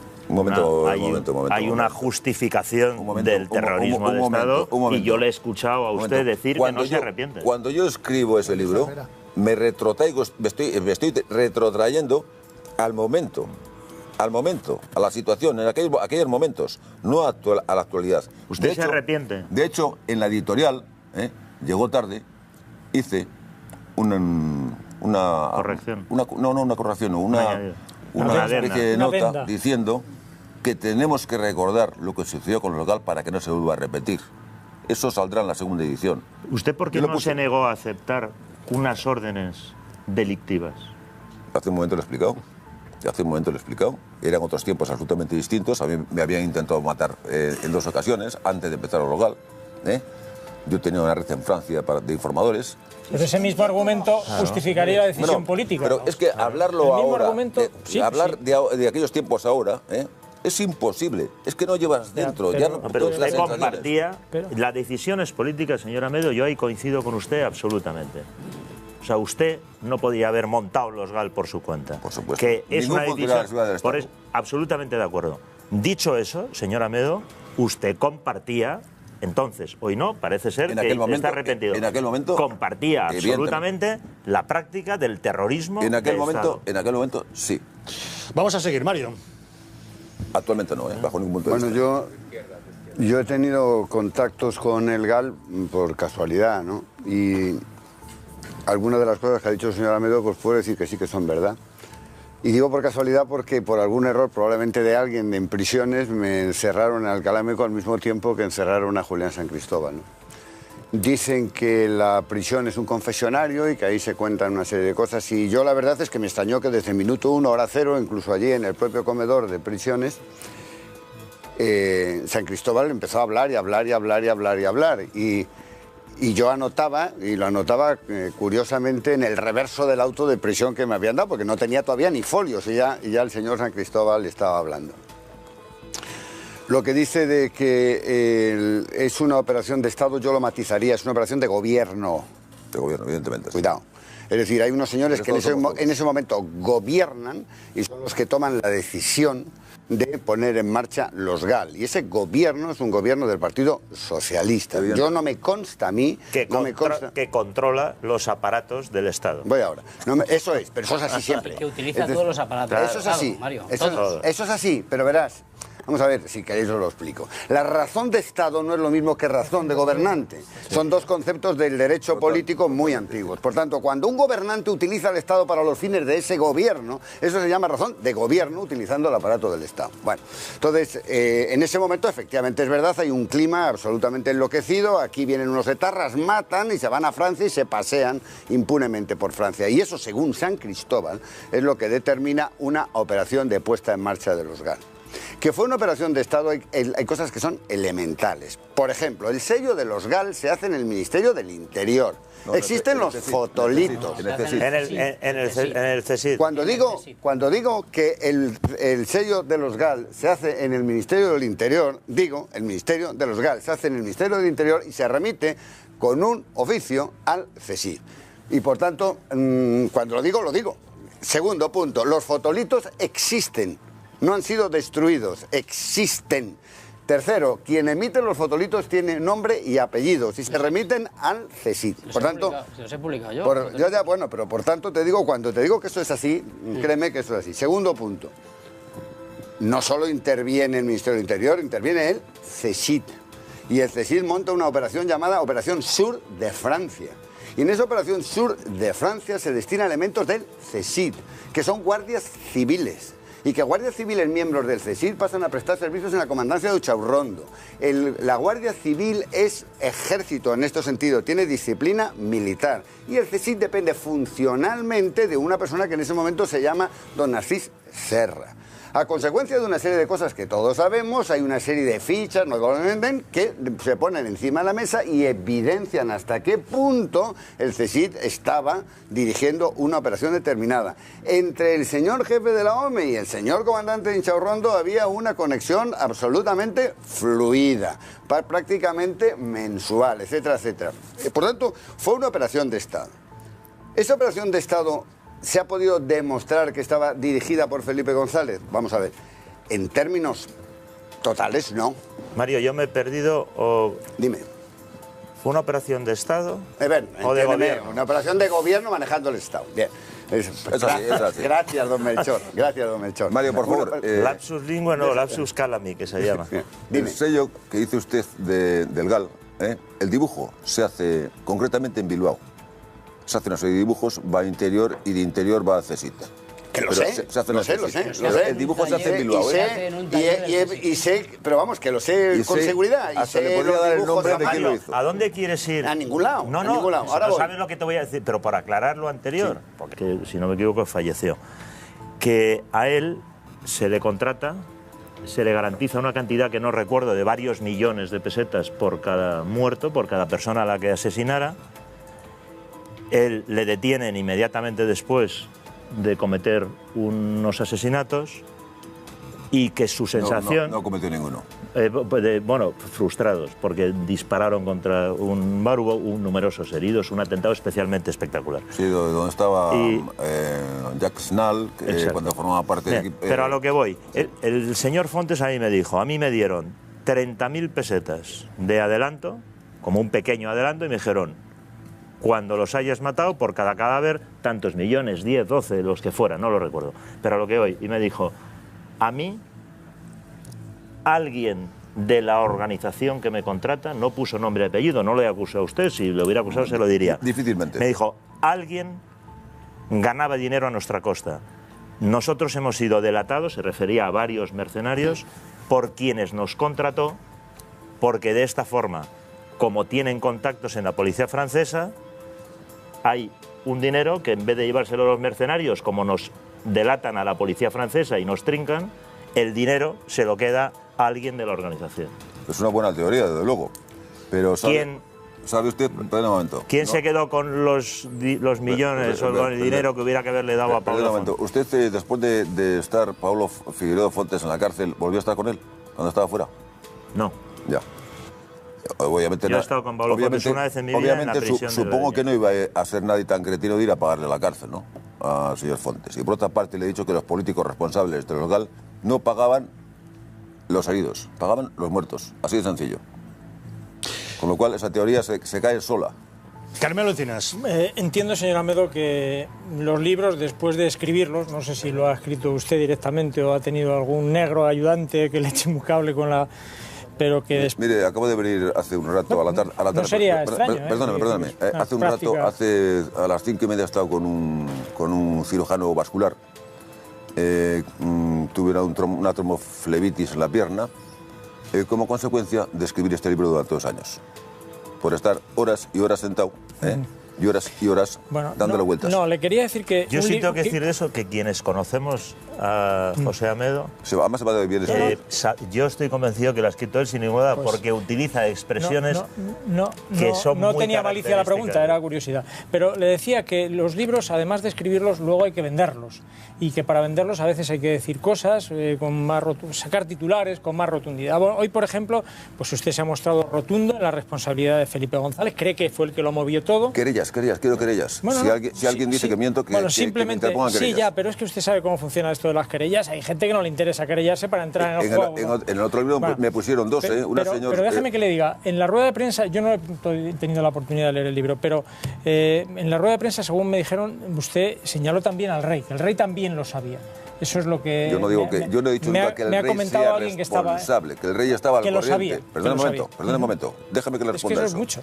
Hay un libro de un periodista muy cualificado que se llama Miguel Ángel de la Cruz. Nadie se creía contra ese libro. El señor Garzón narra, el señor Miguel Ángel de la Cruz, que el señor Garzón en una comida con Gómez de Liaño, cuando eran amigos, y otras personas, y eso surge a raíz de que en una ocasión hay una recepción en la Zarzuela, y el rey le dice, creo que era el señor Anguita, le pregunta por Garzón, le dice que es un cazafamas, o algo por el estilo. Anguita se lo cuenta aquel juez que murió, ¿cómo se llama? Que era muy amigo de Garzón. Juez Navarro. Juez Navarro, exactamente. Joaquín Navarro Esteban. Cuando se lo cuentan a Garzón delante de Gómez de Liaño, que está muy bien detallado en ese libro, Garzón, era un hombre que era muy mal hablado, utilizaba expresiones antisonantes permanentemente, monta en cólera y empieza a hablar de temas de fondos reservados con respecto al rey. Pero en otra conversación posterior les dice en esa comida que el rey le ha llamado cuando estaba investigando el tema en la segunda parte, cuando revienta en el año 94, por sus coacciones y por sus amenazas hacia mí y hacia Domínguez. Dice que el rey le ha llamado, lo narra en el libro, que le ha llamado para que deje de investigar el local porque es un asunto de Estado. Y eso lo dice Miguel Ángel de la Cruz y nadie se ha querellado. Yo le decía esto porque... Por cierto, yo narro que se entrevista con mi padre en la Olimpiada de 92. Ya, porque una de las frases que ha dicho usted aquí es que Baltasar Garzón... Yo no digo que el rey sea responsable de esto. Que Baltasar Garzón era un torturador nato. Yo no sé si lo de torturador nato es una licencia literaria. Defina usted torturador. ¿Cómo torturaba, según usted, eso lo tendrá, digamos, contrastado para decirlo con esa rotundidad, cómo torturaba para llamarle torturador nato, que es un... No se preocupe, se lo voy a llamar. ¿Cómo torturaba? Torturador, dígame cómo torturaba Baltasar. Sinvergüenza, canalla, pero explique. abyecto, un ser abyecto y repelente. Déjame que le diga. Un día me tuve metido a mí. Que eso es un rosario de improperios, está bien, pero yo lo que quiero decir... quiero decir que me explique qué es para él torturador nato, simplemente. Mire. Es mi pregunta. Después de pasar por un proceso, sobre todo cuando estaban acusando del tema de García Güena, a mí, por ejemplo, me tuvo desde las 5 de la mañana, un día, en los calabozos de la Audiencia Nacional, había dado instrucciones de que no se nos podía dar ni alimento. Me tuvo encerrado hasta las 7 de la tarde. después del traslado de la prisión. Me tuvo encerrado permanentemente. No nos dio ni de comer, ni de comer. Luego, él presionaba a nuestros familiares para que nosotros hablásemos. Presionar, amenazarte permanentemente que te va a reabrir sumarios. Que si la sala te suelta, él te va a decretar una prisión preventiva por otro sumario nuevo. Decirte, ¿y qué le va a parecer a la familia de tu mujer si ahora yo la meto en la cárcel? Digo, luego se demostrará que no tiene nada que ver, por unas cuentas que aparecieron en Suiza. Pero de momento va a la cárcel. Y ahí se pasa muy mal, como tú bien sabes. ¿Qué van a opinar sus familiares? ¿Qué van a opinar a Michel Domínguez, que es una víctima de este tema? Que Michel Domínguez lo único que hizo fue traducir, y él lo sabía, y lo machacó vivo. ¿Eso cómo se llama? O sea, que es tortura psicológica. Mire, Usted yo, no se ha llevado de verdad, bofetada, ¿no? de verdad. Ninguna bofetada, ¿no? Eso no. Quiero decir, que si se ha llevado alguna bofetada, ¿no? Pregunto. Sí, hablo de tortura psicológica. Sí, ¿no? estoy hablando de torturas psicológicas. Vale. Esther Esteban. Yo, en fin, han pasado 30 años. Recordábamos antes de entrar que yo le entrevisté en pleno... Y es verdad. Yo recuerdo muy bien aquella entrevista porque usted en aquella entrevista me dijo que no se iba a comer el marrón.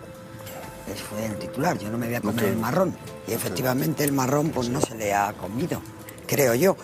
Usted sigue creyendo y justificando la guerra social, que a mí me parece repugnante. Yo creo que el GAL lo que motivó, evidentemente, es que el terrorismo cogiera más alas. Creo que fue nefasto desde todos los puntos de vista.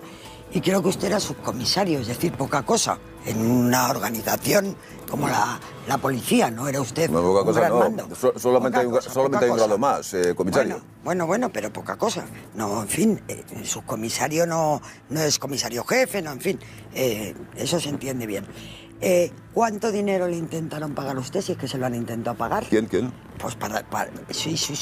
Normalmente me acusarán de todo. Pero usted quedó absuelto de ese crimen. Sí, por supuesto. Es más, yo no tenía nada que ver. Ese crimen se gestó como consecuencia del asesinato de Casas, del senador Casas, ¿no? Julián San Cristóbal acaba de ser nombrado director de la Ciudad del Estado. Cuando estaban reunidos en el Hotel Ercilla, creo que era el 24 de febrero del año, eran unas elecciones del 84, ¿no? 84, cuando mataron a Casas. Allí se empezó a gestar la venganza política. Casas era un hombre, un socialista que tenía mucho peso en el País Vasco, y por contra, el señor Bruar, que era de una línea, dentro de la línea de la izquierda radical Abertzale, era, digamos, el más moderado. Pero, a nivel de incidencia en el entorno político en el País Vasco, tenía un peso muy, muy específico. Y ahí se gestó la idea de matar al señor Bruar, a partir de ese momento. Uno de los mayores errores de los GAL fue secuestrar al hombre equivocado. Se llevaron a Segundo Marey en vez de a Letarra, al que andaban buscando. ¿Cómo pudo ocurrir eso? Mire, yo le voy a decir una cosa. Julián San Cristóbal era un hombre... Bueno, en general, llegaron los socialistas al poder con una prepotencia absoluta. Si ya de entrada, a finales del año 82, le está diciendo Felipe González a Martín Prieto que qué le parece si empezamos a matarlos, pues bueno. Había un contagio generalizado entre los socialistas vascos y el gobierno de la nación, ¿no? San Cristóbal era... incluso se llegó a entrevistar, que es algo inaudito, eso es fruto de la prepotencia. Casualmente, cuando estaba secuestrado Marey, se llegó a entrevistar con los mercenarios que yo había traído. Es que es inaudito, pero la prepotencia estaba por encima de lo demás. Un error relativo. Esa persona estaba ya señalada porque esa persona trabajaba en la cooperativa Socoa y algún otro servicio de información quería llevárselo. Y luego hay otra cuestión muy importante.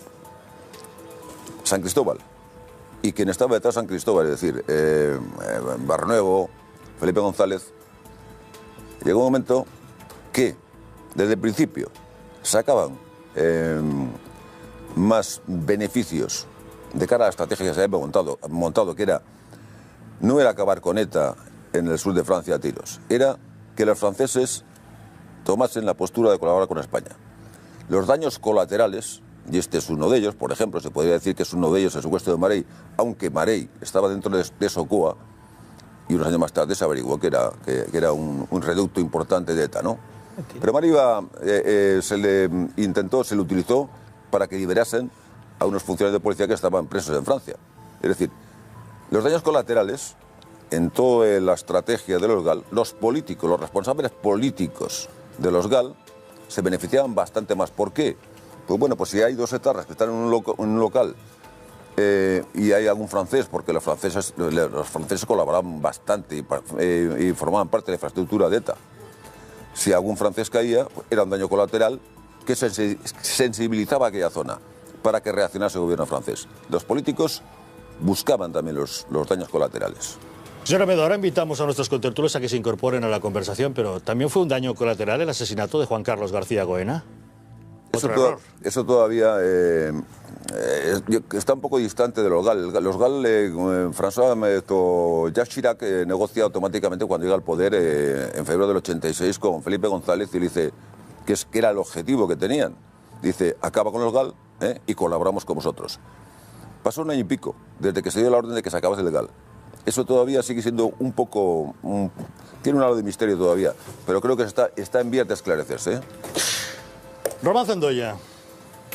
Buenas noches. Había dos cosas que la primera que me gustaría saber es cuánto dinero de los españoles ha gastado usted en el casino de Londres, de San Sebastián, y cuántas putas les hemos pagado a los mercenarios de los GAL.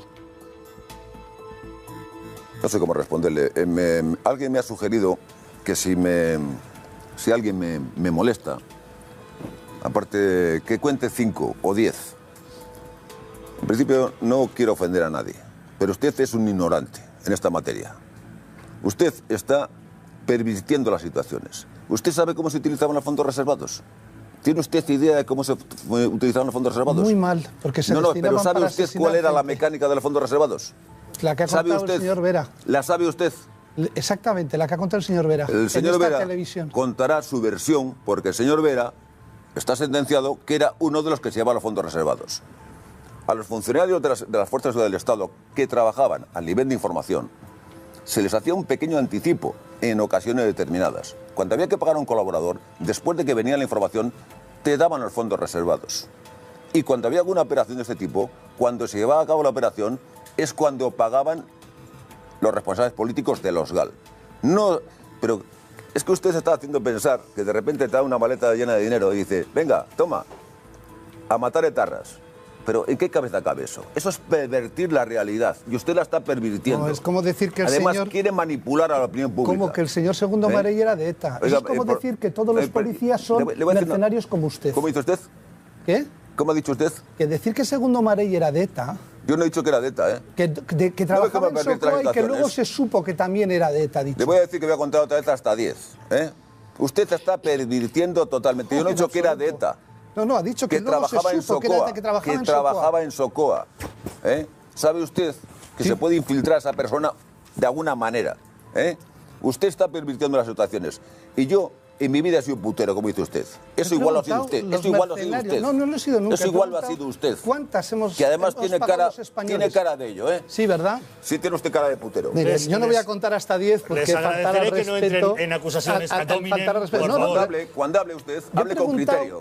Hable con criterio. Y si no tiene criterio, se calla. Ese señor que está sentado a su lado publicado en los periódicos y usted ha salido en todas las informaciones sobre los casinos de San Sebastián. ¿Cómo dice usted? Cuando iban al hotel de Londres. Le he dicho a usted si sabe cómo se manejaban los fondos reservados. Le he dicho que sí, que nos lo ha contado el señor Vera. El señor Vera le ha contado su versión, porque el señor Vera es el que se lo llevó. ¿Por qué le tengo que creer a usted la suya? Pero perdone un momento.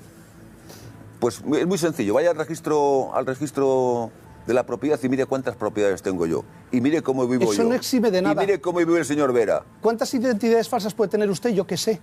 Que sean segundas identidades, como ha habido gente de las fuerzas de seguridad del Estado que ha tenido. Usted sigue pervirtiendo las situaciones. Yo no puedo tener ninguna identidad falsa. ¿Por qué le voy a creer a usted? Porque no pertenezco a las fuerzas de seguridad del Estado ya. Yo no pinto ya nada en ese tema. Con lo cual usted quiere pervertir permanentemente las situaciones.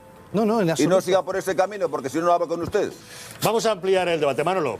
No, yo voy a concretar un poco el tema este del dinero. Si es cierto, señor Amedo, y usted lo sabe porque se publicó y se publicaron los documentos, que la Ertzaintza les hizo a ustedes un seguimiento y que se publicó en la prensa sobre esas visitas al casino. No sé si eran para ir al casino o para que se entrevistaran ustedes allí con intermediarios o con chivatos o con topos, no lo sé. Pero usted sí me dijo a mí en una ocasión, y me lo dijo en una conversación pública, no privada, que uno de sus jefes... Ricardo García Damborenea, fue un pilar fundamental en la estructura y en el desarrollo de lo local, digamos. Si no cuenta con el apoyo de Felipe González, es imposible llevar eso adelante. Un hecho de estas características, que dura 3 años más o menos, 3 años y pico, si no está respaldado por la máxima instancia del Estado, no dura ese tiempo, no dura un asalto, evidentemente. Y luego hay otra cosa, que yo lo puedo acreditar con documentos. ¿Por qué las más altas instancias del Estado colaboran en el encubrimiento de las actividades del local? Me estoy refiriendo a Pascual Sala, presidente del Tribunal Supremo entonces. Yo le mandé un telegrama. Me estoy refiriendo a un señor que fue juez, que era Juan Alberto Belloc, un gran encubridor, ese hombre tan demócrata, tan puro. Yo le mandé una carta desde la cárcel y le expliqué todo. Le puse el esquema del GAL. Al día siguiente vino un abogado a decirme que, por favor, que era un tema de Estado, que no le mandase ese tipo de documentación, que se ponía muy nervioso. El hijo Hernández me llamó a su despacho para decirme, me ha dicho Felipe González que en las elecciones, después de las elecciones os indultamos. Felipe González movía todo. Felipe González, si lo ha creado, es el que mueve. Y evidentemente,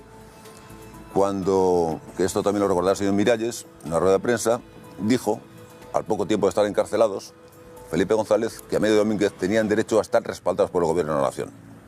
Creo que le quiso hacerle determinadas preguntas el señor Miralles, y creo que Felipe González no quiso responder. Todo indica, sin ningún tipo de dudas, todas las instrucciones, todas las promesas que me venían a mí a través de abogados. Los abogados los nombraba el gobierno. Así de sencillo. Todo va hacia allá y no puede ser de otra manera y no fue de otra manera. Es decir, que la X de los GAL es Felipe González sin ningún género de dudas. ¿Usted pudo haberse negado a participar en todo esto? Pues me pude haber negado, evidentemente. ¿Y por qué no lo hizo? Pues mire usted, muy sencillo. Es que hablar ahora de este tema tan delicado, traspasado en el tiempo, se ve de otra manera. En aquellos años, a principios de los 80, estaba cayendo gente permanentemente. Francia no colaboraba con España.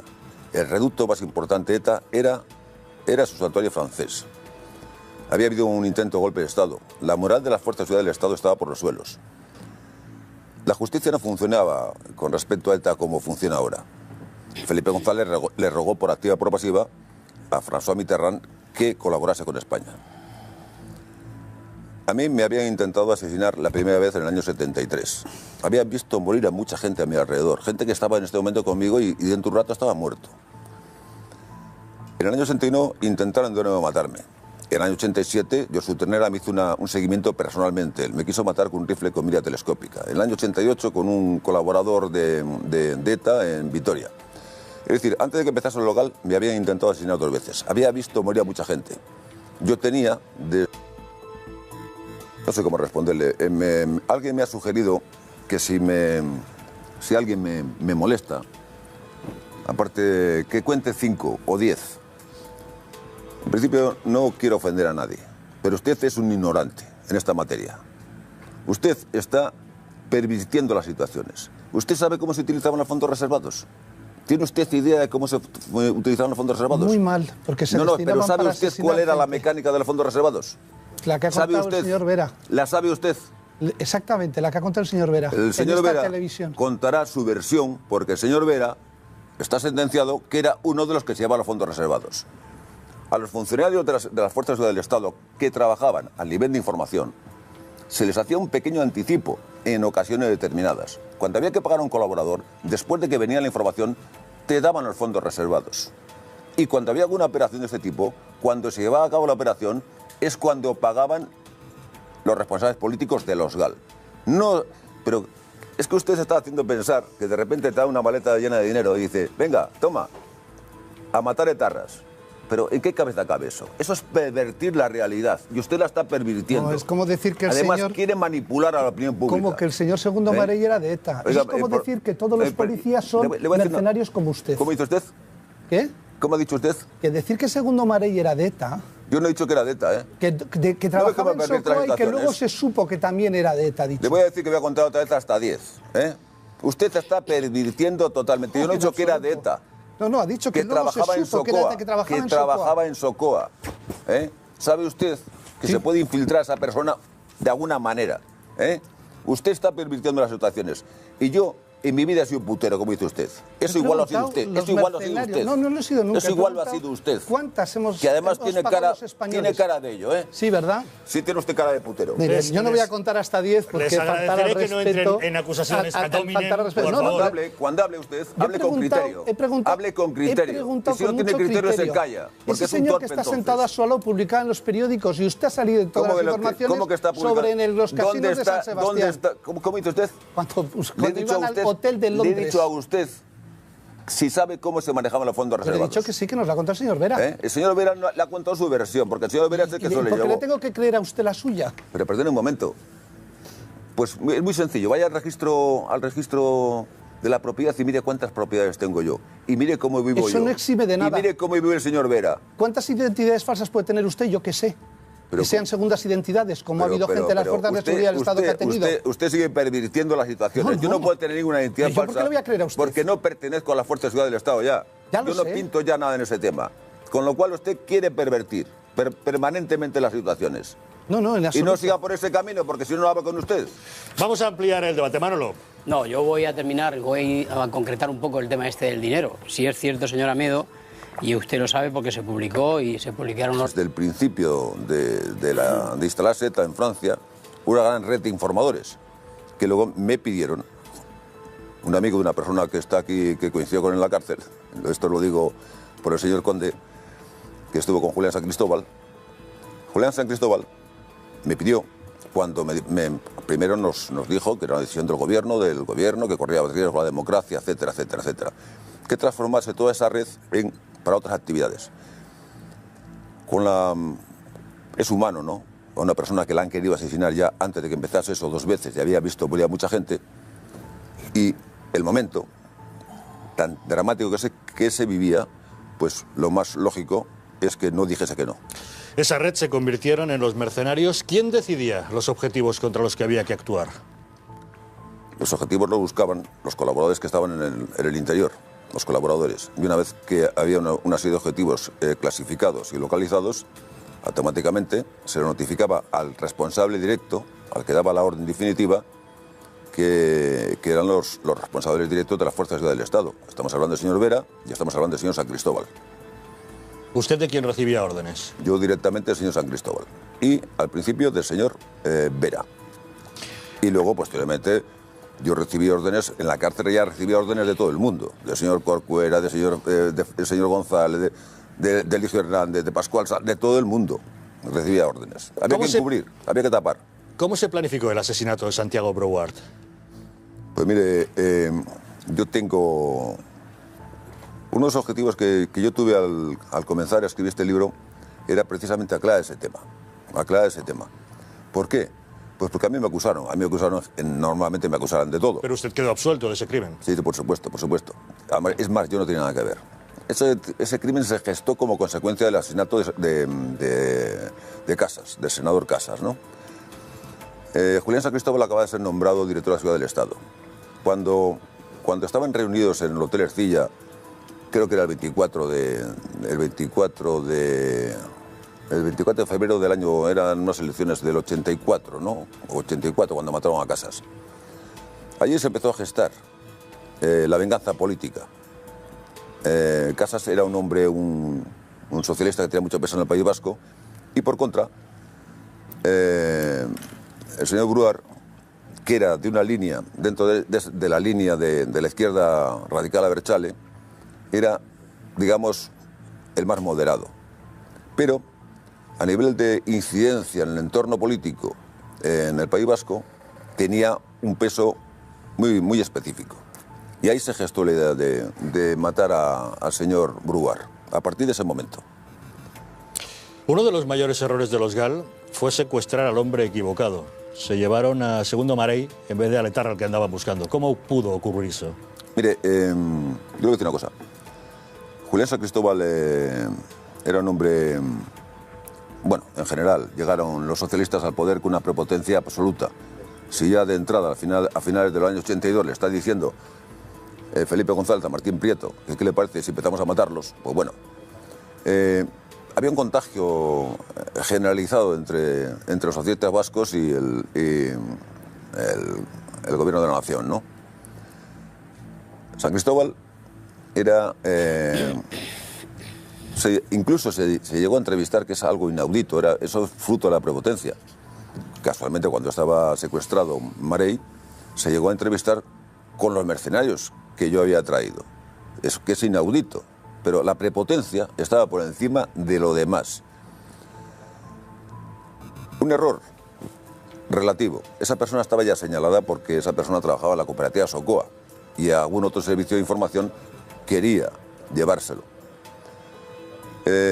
Y luego hay otra cuestión muy importante. San Cristóbal y quien estaba detrás de San Cristóbal, es decir, Barnuevo, Felipe González, llegó un momento que desde el principio sacaban más beneficios de cara a la estrategia que se había montado, que no era acabar con ETA en el sur de Francia a tiros, era que los franceses tomasen la postura de colaborar con España. Los daños colaterales, y este es uno de ellos, por ejemplo, se podría decir que es uno de ellos el secuestro de Marey, aunque Marey estaba dentro de Socoa, y unos años más tarde se averiguó que era un reducto importante de ETA, ¿no? Pero Marey se le utilizó para que liberasen a unos funcionarios de policía que estaban presos en Francia. Es decir, los daños colaterales, en toda la estrategia de los GAL, los políticos, los responsables políticos de los GAL, se beneficiaban bastante más. ¿Por qué? Pues bueno, pues si hay dos etarras que están en un local y hay algún francés, porque los franceses colaboraban bastante y formaban parte de la infraestructura de ETA. Si algún francés caía, pues era un daño colateral que sensibilizaba a aquella zona para que reaccionase el gobierno francés. Los políticos buscaban también los daños colaterales. Señor Amedo, ahora invitamos a nuestros contertulios a que se incorporen a la conversación, pero también fue un daño colateral el asesinato de Juan Carlos García Goena. Eso todavía está un poco distante de los GAL. Los GAL, Jacques Chirac negocia automáticamente cuando llega al poder en febrero del 86 con Felipe González y le dice que era el objetivo que tenían. Dice, acaba con los GAL y colaboramos con vosotros. Pasó un año y pico desde que se dio la orden de que se acabase el GAL. Eso todavía sigue siendo un poco... tiene un halo de misterio todavía, pero creo que está en vías de esclarecerse. Román Zendoya. Buenas noches. A mí hay dos cosas que la primera que me gustaría saber es cuánto dinero de los españoles ha gastado usted en el casino de Londres, de San Sebastián, y cuántas putas les hemos pagado a los mercenarios de los GAL. Lo hace con esta publicación de su libro Cal Viva. El ex subcomisario narra algunos de los secretos mejor guardados de la historia de los GAL. Amedo apunta directamente a los que considera verdaderos responsables políticos de la guerra sucia del Estado contra ETA. ¿Les parece que lo repasemos? ¿Quiénes son los responsables políticos de los llamados grupos antiterroristas de liberación? 30 años después de uno de los episodios más oscuros de la historia de España, José Amedo intenta dar respuesta a esta y a otras muchas preguntas con su libro Cal Viva, un título que evoca el asesinato de los terroristas Lasa y Zabala. El ex subcomisario de policía reconstruye cómo vivió su implicación directa en la trama de crímenes de los GAL durante los años 80 y apunta directamente a los que él cree responsables. Torturador nato y delincuente con toga son solo algunos de los calificativos que Amedo utiliza para referirse a la actuación del juez Garzón en la causa contra la denominada guerra sucia del Estado. A lo largo de casi 400 páginas, el expolicía lamenta también que la justicia no haya juzgado aún al señor X de los GAL, Felipe González. Amedo asegura además que el mismísimo rey Juan Carlos estaba al corriente del terrorismo de Estado contra ETA. Cal Viva es un libro que deja al descubierto las entrañas de los GAL, el relato en primera persona de alguien que no se arrepiente de nada, tampoco del asesinato de Tarras. Don José Amedo, ¿cómo nació todo? ¿De dónde partió la creación de los GAL? Momento, esto parece que se mueve. No sea para la pregunta. Es para despistar.